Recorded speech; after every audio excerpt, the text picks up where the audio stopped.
नमस्कार। पिछले साल जब पूर्ण बहुमत के साथ भारतीय जनता पार्टी की सरकार केंद्र में बनी थी, तो भाजपा सरकार ने लोगों के हित में काम करने के अपने ढेर सारे मजबूत इरादे जाहिर किए थे। रेल यात्रियों और रेल सुविधाओं में बढ़ोतरी इनमें एक बड़ा मुद्दा था। इसके प्रति भी सरकार ने अपनी दृढ़ता जाहिर की थी और यही वजह थी कि जब सरकार का पहला बजट पेश हुआ तो रेल टिकटों के किरायों में वृद्धि की गई। दलील ये दी गई कि उन पैसों से रेल यात्रियों की सुविधाओं में बढ़ोतरी की जाएगी, लेकिन ऐसा कुछ हुआ नहीं। आज हम बात कर रहे हैं रेल राज्य मंत्री मनोज सिन्हा से। हम इनसे सवाल पूछेंगे आपकी तरफ से और ये सरकार की तरफ से हमें बताएंगे कि ऐसा क्यों नहीं हो सका। मनोज जी, ऐसा क्यों नहीं हो सका? आपने पिछली बार टिकटों में बढ़ोतरी की, अब नया रेल बजट पेश करने वाले हैं आप, तो रेल यात्रियों को सुविधाएं क्यों नहीं मिल पाई? मैं आपकी राय से सहमत नहीं हूं जी। और पिछले वर्ष जो रेलवे की स्थिति थी, अगर किराया न बढ़ता तो शायद देश में रेल चल पाती, इसके सामने प्रश्न चिन्ह खड़ा हो गया था। और मैं कह सकता हूं कि पिछले 8-9 महीनों में रेलवे में काफी सुधार हुआ है। सुधार एक निरंतर चलने वाली प्रक्रिया है और अभी भी इसमें बहुत सारी गुंजाइश है। तो ये दावा मैं नहीं करता कि सारी समस्याओं का समाधान एक बजट से हो जाएगा, क्योंकि रेलवे का इंफ्रास्ट्रक्चर बहुत बड़ा है, लेकिन निश्चित रूप से सुधार की दिशा में रेलवे काफी हद तक आगे बढ़ा है और ये प्रक्रिया निरंतर जारी रहेगी। चलिए, आपकी बात से इनकार नहीं करूंगी क्योंकि आप काम कर रहे हैं, पर यह सवाल मेरा जरूर है कि जो सबसे बुनियादी चीजें होती हैं, सफाई, जिसको लेकर के प्रधानमंत्री ने अभियान भी चलाया, स्वच्छ भारत अभियान। रेलवे में गंदगी सबसे बड़ी समस्या है और यात्रियों को हर दिन इससे रूबरू होना पड़ता है, जिससे उनकी यात्रा बहुत कष्टकारी हो जाती है। तो सफाई के मद्देनजर काम क्यों नहीं हुआ? आप पूर्वाग्रह से ग्रसित लग रही हैं। सफाई में काम नहीं हुआ, ऐसा मुझे लगता है कि ये आपका आरोप है जो बेबुनियाद है। मैं मानता हूं कि सफाई के क्षेत्र में काफी काम हुआ है। और ये ठीक है कि देश के विभिन्न भागों में आप जाएंगी तो अलग अलग प्रकार के दृश्य देखने को मिलेंगे।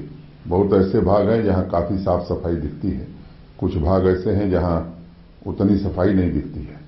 तो सफाई के लिए अनेक प्रयास किए गए हैं। पिछली बार बजट एलोकेशन में भी उस मद में काफी वृद्धि की गई थी।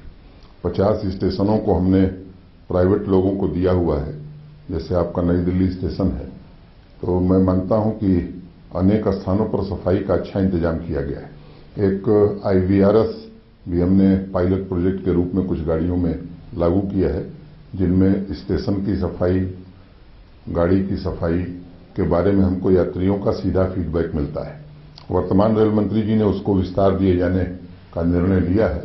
तो मैं समझता हूं कि यात्रियों की कठिनाई क्या है, इससे हम पूर्णतः अवगत होते रहते हैं और उस दिशा में हम प्रयत्न भी करते हैं। मैं मानता हूं कि ये एक निरंतर चलने वाला काम है स्वच्छता का, और रेल की दो जो पटरियां हैं उन्हीं की तरह सफाई भी चलनी चाहिए और गंदगी भी नहीं करनी चाहिए। ये दोनों साथ साथ चलेंगी तो मुझे लगता है कि अभियान पूरी तरह सफल होगा। नहीं, बिल्कुल सही बात है कि ये निरंतर चलने वाली प्रक्रिया है। आपने अभी नई दिल्ली स्टेशन का नाम लिया। नई दिल्ली स्टेशन पे जहां खाना बनता है, एक रेल यात्री जब रेल यात्रा के लिए निकलता है तो उसकी दो ही मांग होती है और दो ही उम्मीद करता है, साफ सफाई हो, खाना अच्छा मिले और उसे सुरक्षा मिले, सुरक्षित यात्रा करे, अपने गंतव्य तक पहुंचे। लेकिन नई दिल्ली स्टेशन से संबंधित हमने एक खबर दिखाई थी अपनी चैनल पे कुछ दिनों पहले। वहां जो किचन है, जहां बर्तन धोए जाते हैं, वहां काम करने वाले जो कुक हैं वो उसे बाथरूम की तरह इस्तेमाल करते हैं। गंदगी का ढेर लगा पड़ा है, वहां नीचे कीचड़ जमा हुआ है। जो एक आहार योजना शुरू की गई थी, पिछली सरकार ने शुरू की थी, वहां पे भी खाने में गंदगी उसी तरीके से मिलती है। तो ये छोटी छोटी उम्मीदों को पूरा करने के लिए कितना वक्त चाहिए? ये तो तुरंत खत्म की जाने वाली प्रक्रिया है, इसके लिए निरंतरता की जरूरत नहीं है। नहीं, ये सफाई तो निरंतरता का विषय है। मैं नहीं, अगर एक छोटा सा घर भी किसी के पास है तो मैं समझता हूं कि नित्य सफाई की उसको जरूरत पड़ती है, और इतने बड़े नेटवर्क में तो ये काम निरंतर चलने वाला है। जहां तक खाने का प्रश्न है, तो अब यात्रियों के पास कई विकल्प रेलवे ने उपलब्ध करा दिए हैं, और किसी भी क्षेत्र में प्रतियोगिता जब बढ़ा दी जाती है तो मुझे लगता है कि परिणाम अच्छे आते हैं। और वही काम भारतीय रेल के खान पान सेवा में भी किया गया है और इससे निश्चित रूप से बेहतरी होगी। आपने अभी निवेश बढ़ाने की बात की रेलवे में, लेकिन जो फाइनेंशियल कमीशन है उसने मना कर दिया है कि निवेश नहीं बढ़ाया जा सकता, क्योंकि देश की भी आर्थिक स्थिति ऐसी नहीं है। ऐसे में किस तरीके से निवेश बढ़ाएंगे? आपने कहा कि अभी एक जवाब में आपने कहा कि कई तरह के अगर ऑप्शन मौजूद होते हैं तो कंपटीशन बढ़ता है, तो क्या इसमें प्राइवेट पार्टिसिपेशन बढ़ाने पर आप जोर देंगे इस बजट में? मुझे लगता है कि मेरी बात आपने समझी नहीं। मैंने कहा कि खाने का कई विकल्प उपलब्ध हो गया है, उस बात को आपने दूसरे ढंग से समझा। नहीं, खाने के विकल्प उपलब्ध हो गए हैं, लेकिन जो कंपनियां मुहैया करा रही हैं वो कंपनी कौन होगी? क्योंकि जो सरकारी खान पान मिल रहा है उससे लोग संतुष्ट नहीं है। और आपने कंपटीशन की बात की, आप समझाइए, मैं समझने के लिए बैठी हूँ। लग रहा है कि बात को घुमाने की कोशिश। बिल्कुल नहीं, मैं समझने के लिए बैठी हूँ। कि खाने के कई विकल्प उपलब्ध हो गए हैं। आप अपने ट्रेन के साथ अपना मील भी बुक कर सकती हैं, ये सुविधा दे दी गई है। आज भी अखबारों में ये प्रमुखता से छपा है। हल्दीराम से लेकर मैकडॉनल्ड तक सारी चीजें भारतीय रेल में उपलब्ध हैं। और विभिन्न क्षेत्रों में जो मैं कहूं कि प्रसिद्ध चेन्स हैं खाने की, उनको हमने आमंत्रण दिया है और उसमें से अधिकांश ने सहमति दी है और वो यात्रियों के लिए अब उपलब्ध भी हो गया है। तो मैं मानता हूं कि जब लोगों के पास विकल्प उपलब्ध है, ऑन बुकिंग लोग खाने की करने लगेंगे, तो जो पेंट्री कार वाले हैं वो भी इस बात से चिंतित होंगे कि अगर खाना हम अच्छा नहीं बनाएंगे, हाइजीनिक नहीं रहेगा, तो लोग बाहर से मंगा लेंगे। तो ये प्रतियोगिता जिस क्षेत्र में आई है, परिणाम अच्छे आए हैं और वही काम हमने रेल में किया है। मनोज जी, मेरे बड़े मामूली सवाल हैं जिनसे लोगों का सीधा साबका पड़ता है। खाने की बात हमने की, आपने अपना पक्ष रखा, इसमें एक बेडरोल का भी मसला आता है। मैंने अपना पक्ष नहीं रखा, मैंने सच्चाई रखी। आप कह रहे हैं तो अभी मैं मान लेती हूँ। आप इसको चेक कर सकती हैं। नहीं, चेक करने के बाद ही मैं आपसे बात कर रही हूँ मनोज जी, क्योंकि लोगों को शिकायतें हैं। अब आप जब ये बात कह रहे हैं कि मैं समझ नहीं पा रही हूँ आपकी बात, तो मैं समझने के लिए बैठी हूँ, मैं आपसे सुनना चाहती हूँ।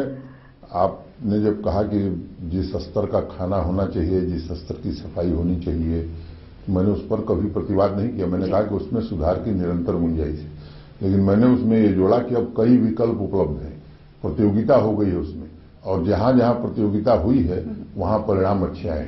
मनोज जी, जब भी रेल बजट पेश किया जाता है, देश के लोगों को ये उम्मीद होती है कि 2-3 चीजों से तो सरकार उन्हें निजात दिलवाएगी।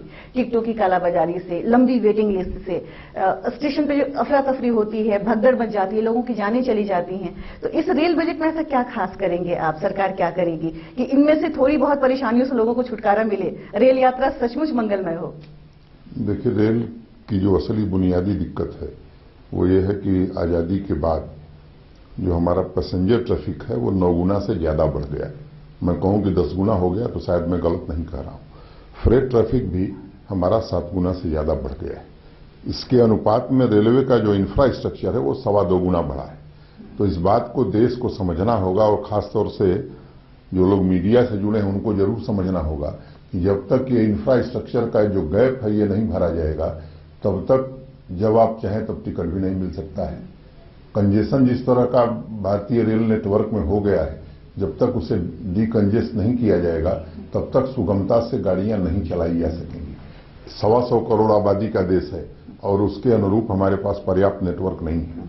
तो मैं मानता हूं कि प्रधानमंत्री जी की काफी रुचि है रेलवे में, और उनके नेतृत्व में वर्तमान रेल मंत्री जी 4-5 वर्षों में एक ऐसा नेटवर्क रेलवे का बनाना चाहते हैं जो देश के सामान्य यात्री की अपेक्षाओं के अनुरूप बन सके। तो इसलिए नेटवर्क में एक्सपेंशन, ये जो कंजेशन है इसे दूर करने के उपाय, ताकि यात्रा सुरक्षित और समय से हो सके, इस दिशा का एक रोड मैप इस बजट में होगा।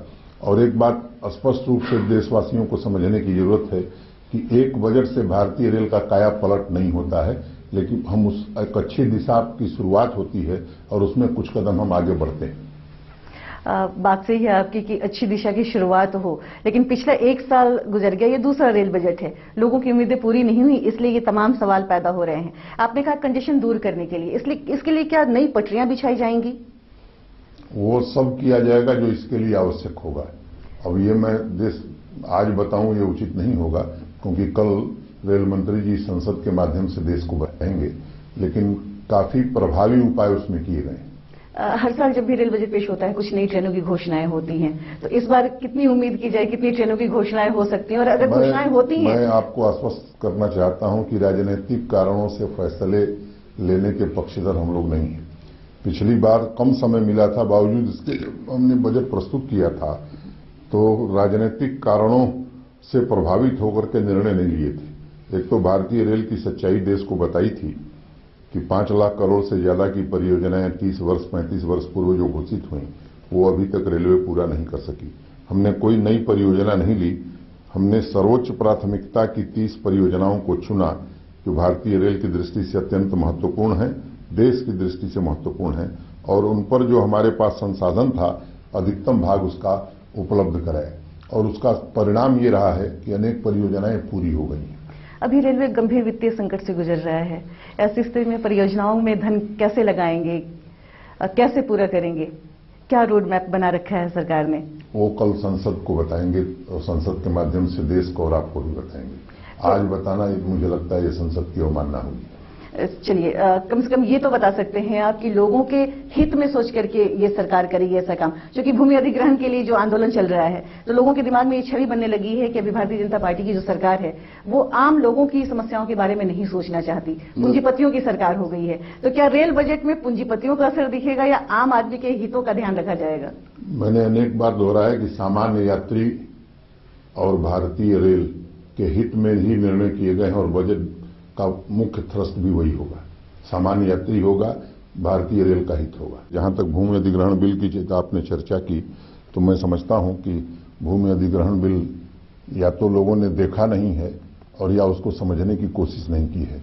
पिछली बार जो भूमि अधिग्रहण बिल इस देश में लागू हुआ है, मैं आपको जिम्मेदारी से बात कहता हूं कि तब से लेकर के आज तक इस देश में एक लैंड एक्विजिशन नहीं हुआ।